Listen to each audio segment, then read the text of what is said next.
the formula of Skeldon to Diamond, and Diamond tried to reproduce the mark.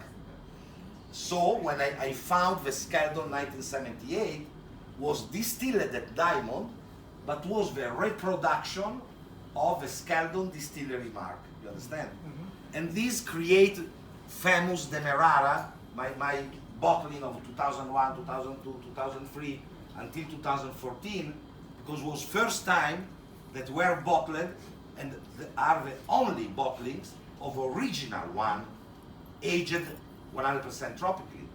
Today you can find Anmore, you can find Portmore by colonialist bottler or independent bottler, as you prefer to call, but are not original. And you have to think about this. This is a big problem. Why exists the GI? The GI, the AOC in France, doesn't exist only to protect a name like Champagne, but they were born in the 30s in France, the AOC, to give a value to a specific know-how, to a specific terroir. They go to Montrachet in Burgundy and they say, only in these vineyards, and in these vineyards, we know since 200 years that Chardonnay make the best Chardonnay in the world. So this is Montrachet Grand Cru.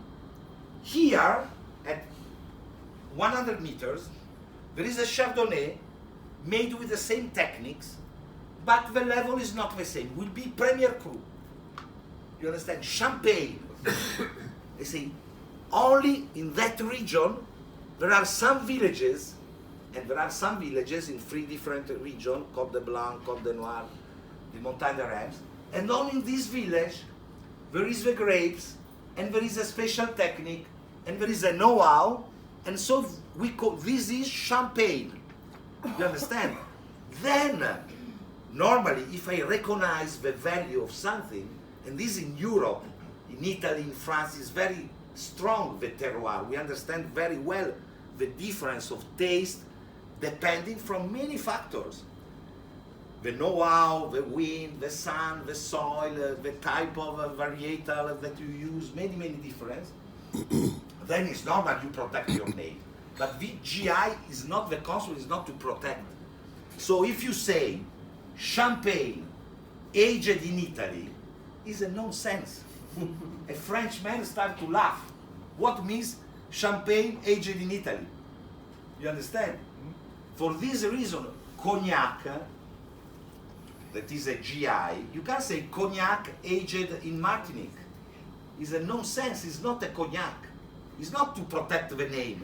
It's because if I buy a fresh cognac and I take to Caribbean, it will be completely different from the cognac, not better or not worse. It's not a problem of quality, it's a problem, it's not the cognac. So why in the rum you can do this? Because we are in the colonialist era.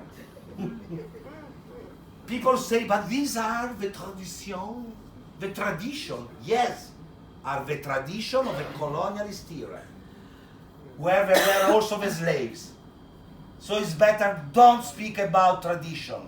We go to the future, we don't look at the past, but don't tell me about tradition in rum, because the tradition comes from the slavery period, okay?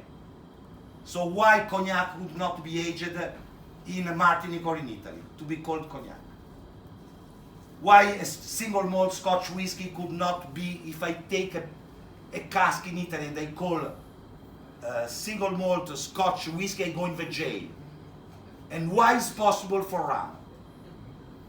It's not correct, it's also misleading to the consumer, because when you write distilled at Foursquare, people think that it's Foursquare. Yeah. And if you write distilled at Foursquare Barbados rum, you think that this is a Barbados rum. Because you don't say distilled at Foursquare and aged in Italy to make it, or in Holland, or in Scotland. So people say, but this is transparency to know what is distilled. No, it's misleading. because you have, because I think that is distilled and aged there.